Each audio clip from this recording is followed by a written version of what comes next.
my face, yeah. Then turn around and speak down on the same shit. I hustled up and got my own, look how the game switch. Look how you let me down and now I'm on that same shit. Don't call my phone, I'm on my own, they get the dial tone. I won't stop until my paper by the mile long. See, I've been going way too hard and they can't take that. All this pain and these scars, they can't change that. Hey, what's the deal, YouTube? It's your boy KASHIER. You live with KASHIER for another one, man. I told you, we back in the building, baby. So today, right now, we gonna check out this video of who killed Stack Bundles, man. If you don't know what Stack Bundles is, man, do some research on him, man. Part of the Dipset. Young, he was young when he got killed, man. But the nigga was on the shit. He was balling, and niggas took him out, did him dirty in front of his apartments and shit. Rest in peace, Stack Bundles, man. You feel me? Riot Squad. You feel me? Shit, man. Let's get into this video and check it out. Let's see who they say killed Stack, but I'm quite sure they ain't gonna say. But let's get to it, man. It's been a couple people they claim, but let's see. Welcome to the deep dive. Today we're wading into some really difficult territory. We're looking at the life, the tragic death, and the aftermath surrounding Raekwon Elliott, who most people know as the rapper Stack Bundles. Yeah, and for this one we're really working with two very different kinds of information, aren't we? It's like we have two separate streams. Exactly. What are those streams? Well, first you've got all the emotion, the talk within the hip-hop world, you know, the interviews, the speculation, discussions about loyalty, who's responsible, what should have happened. Right, the cultural narrative. And then, completely separate almost, you have the official documents, the police reports, the court records detailing the actual criminal investigation into his murder back in 2007. So our goal here is to try and connect those dots, take the emotional story of blame and responsibility, and see how it lines up, or doesn't, with the cold facts of the justice system's findings. For anyone needing a quick refresher, Stack Bundles. He was just 24, a really promising rapper from Far Rockaway, Queens. He's tied in with Jim Jones's. Bro was only 24. And he moved like he was 44, like an older nigga, man. Y'all go back and check out Stack Bundles' music in his videos, you'll see. Bird Gang, also DJ Clue's Desert Storm Records. Big connection. Huge potential. And his murder on June 11, 2007, it just became this immediate symbol of potential cut short, a real what-if moment that forced a lot of uncomfortable questions about fame, the streets, and who looks out for who. Mm-hmm. And because of his connection to Jim Jones, a major figure, naturally, the first place people looked was at him. The question became, was enough done to protect him? Okay, let's unpack the conflict over responsibility. Because it really dominated the conversation for a long time. Why specifically Jim Jones? What was the core argument against him? It boiled down to resources, essentially. The feeling among some critics and peers was that Jones hadn't set up Stack Bundles and maybe others in Bird Gang, like Max B or Mel Matrix, financially. Not enough to actually let them leave Far Rockaway, leave the dangers behind. So the argument was they were famous, but maybe not secure? Right. People like Jaha, another artist, spoke out suggesting they weren't getting paid properly. That they were still kind of forced to hustle or maintain ties to that environment just to get by, even with the record deals and the spotlight. Okay, that's one side. But Jim Jones pushed back hard on that narrative, especially in that 2023 interview on Flip the Script. Oh, absolutely. He didn't just deny neglecting them, he flipped it completely. He said the problem wasn't a lack of resources he offered, but their refusal to take them. Refusal? What did he claim he offered? This is where it gets really specific. Jones claimed he saw the writing on the wall, the danger. He said he literally offered to buy a brownstone in New Jersey, a whole house, for Stack, Max B, and Mel Matrix together. A way out. And according to Jones, they all said no. Turned it down flat. Chose to stay in Far Rockaway. But hang on. Jones also talked about the lifestyle, right? Private jets, tour buses, dropping serious cash on weekends. Yeah, hundreds of thousands, he claimed. Flying them to Miami, Atlanta, living it up. So doesn't that kind of complicate his defense? If he's providing the trappings of success, the luxury, but they're still living in the same dangerous spot, isn't that maybe enabling the risk? Like giving them the fancy trips, but not insisting on the fundamental change needed for safety? That's a really sharp point. It's a contradiction, isn't it? Jones likely felt he was being generous, showing them the good life, maybe thinking that exposure alone would be enough incentive. But it wasn't structural. Exactly. It was fleeting luxury versus a permanent safe base. And Jones himself pointed out the tragic irony: despite all that spending on the experience of fame, the worst still happened. Mel Matrix got shot, Max B ended up with that long prison sentence. Initially, 75 years later reduced, but still devastating. Right. And Stack Bundles was murdered. So Jones's own account shows the spending didn't prevent the outcomes he feared. Which brings us to the timing. The immediate moments before his death. That adds another layer of just heartbreak. It really does, because Jones also revealed this incredibly poignant detail. Despite all the talk of houses and big money lifestyle, Stack Bundles called him the night before he was killed. For what? Just for money. Cash. Not asking about the house deed, not about a flight somewhere. Just needed cash. Wow. So if Jones is offering to Brownstone, why is Stack calling for pocket money the night before? It seems dissonant. It does. Jones said they planned to meet at the bank the very next morning. He was going to pull the money out for him then. But Stack was killed before that meeting could happen. Killed that same night. It makes the tragedy Down there sound like a setup, you ask me. That's crazy. So you didn't have to give him the bread. feel so immediate, not just about systems or choices over years, but about a few crucial hours. It really highlights the complexity, doesn't it? Stack Bundles had this undeniable style, the furs, the confidence, and talent recognized by the biggest names. Kanye, Lil Wayne, Lupe Fiasco were all reportedly interested. He had the It's factor. He seemingly had the cosigns, the potential exit ramps, yet he stayed rooted in Far Rockaway.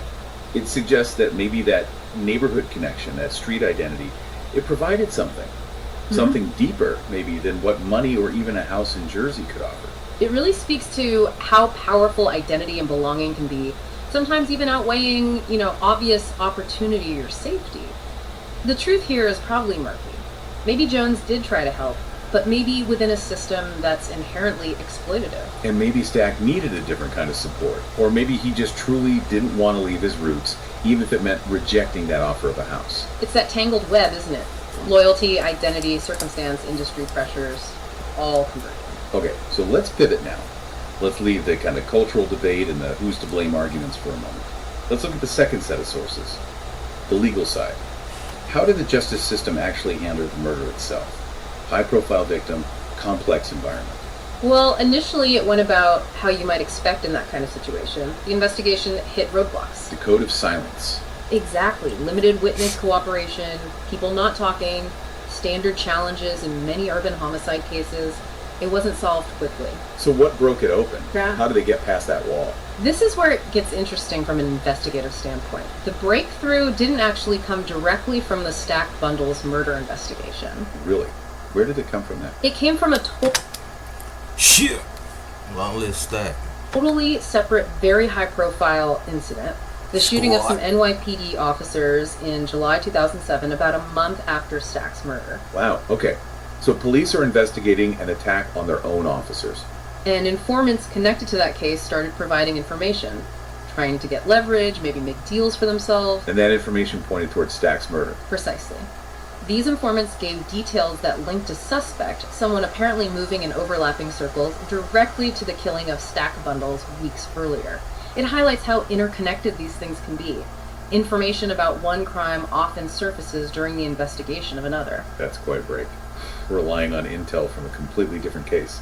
It shows the value of coordinating investigations, sharing information across different cases, especially when dealing with entrenched networks. And just to underscore how dangerous this whole situation was, wasn't there another violent incident right around the time of the funeral? Yes, absolutely. On June 18th, 2007, the very day of Stack Bundles' funeral, another individual who police believed was connected to the case was found shot dead. Man, that just speaks volumes about the volatility. Street justice, retaliation, happening even as the official investigation is trying to get started. It certainly painted a picture of the extreme risk surrounding everyone involved. But, okay, shifting to the legal process that followed the breakthrough. Right. They have a suspect now, linked by informants. What happens next? Well, charges were filed. It wasn't straightforward. There were multiple proceedings, appeals, things like that. But eventually, a retrial got underway in February 2009. And how did that go? Apparently, the evidence presented, likely heavily reliant on that informant testimony and whatever corroborating details police found, must have been pretty compelling. The jury didn't take long. How long? Just 2.5 days of deliberation. which, for a murder trial, suggests they found the case fairly clear-cut. And the verdict. On March 16th, 2009, the defendant was found guilty, convicted of aggravated murder. Yeah, that's it. All this time, man, I never knew that they caught the person that killed him. I still thought this was a cold case. This is news to me. The maximum possible. Life in prison with no chance of parole. So, a definitive end, legally speaking. Okay, a conviction. But do the sources give any clear sense of the motive? Why was Stacked Bundles targeted? Robbery? Something else? The public records aren't crystal clear on a single motive. It seems like it was likely a mix of things simmering in that environment. His chest. Things like jealousy over his success, maybe professional rivalries within the music scene or local crews, possibly just personal beefs that escalated. It suggests it wasn't just a random street crime, but something tied to his position and the conflicts within the world he was still very much a part of. So the danger wasn't external, it was internal to that circle. That seems to be the implication. Looking back at the whole process, the criminal justice side really underscores a few key things. Like what? Well, the importance of connecting dots between cases, information sharing, and, controversially but undeniably, the huge role confidential informants play in cracking violent crime cases where people won't talk openly. And for anyone listening, maybe trying to navigate similar worlds. It's a stark reminder of the immense difficulty, the sheer danger, of trying to maintain deep roots and credibility in a high-risk environment while also reaching for mainstream commercial success. The two worlds often clash tragically.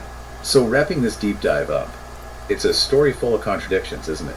You have Jim Jones saying he offered a way out, the community saying he didn't do enough. You have Stacked Bundles choosing, it seems, loyalty or identity over maybe a safer path offered. And then you have the justice system finding a way to solve the crime, not through the front door, but through a side channel, through information networks. The ultimate tragedy, though, is just the loss. Stacked Bundles' potential was enormous, everyone agrees on that. Absolutely enormous. He got caught in that perfect storm you mentioned earlier, the pressures of poverty, the specific economics of the music industry at the time, the powerful pull of street culture. It created a situation where maybe escaping cleanly just wasn't feasible, or perhaps wasn't even desired in the way outsiders might assume. Which leaves us with a really tough final thought. If Jim Jones's account is even partially true, that he offered talent support, money, luxury, even a literal house to escape, and it still wasn't enough to pull Stacked Bundles away from the environment that killed him, it forces you to ask, what actually can break those ties?